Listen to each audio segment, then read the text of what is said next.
Hello po, ito po yung kung paano tayo magbigay ng user account sa ating mga personnel sa ating school. So una po ay mag-login sa ating LIS account using admin account or the school personnel account. Pwede naman po yun dahil meron po tayong administrator power. So sign in po tayo using Ma'am Army Neri account.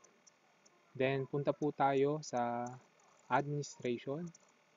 Then, doon po sa ating list of all personnel ng Minyantibag ES.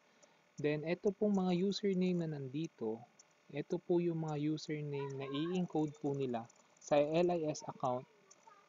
At same po kapag pareho, first time po nilang mag-open, kung ano po yung username, ganun din po yung password. Pero since hindi tayo sure kung nagamit nila o hindi, since meron tayong last login dito na pinag-practicean natin kanina, so I will reset yung password. So kapag nireset natin yung password, ibig sabihin, ang username ni Ma'am Arceli Kalimkim ay ganun din po ang password.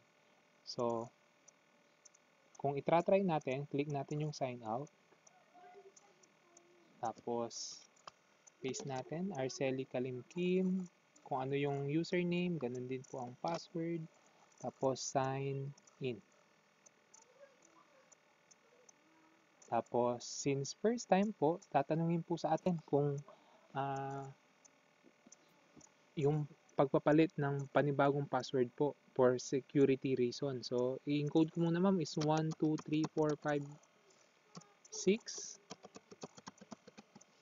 Mamaya nyo na lang po palitan kapag na unawaan nyo na po, then update. Since kailangan po natin ng 6 characters, kaya 1 to 6 po yun. Then next po, mapapansin natin kay Ma'am Arceli Kujamat na po ito. Okay, na account.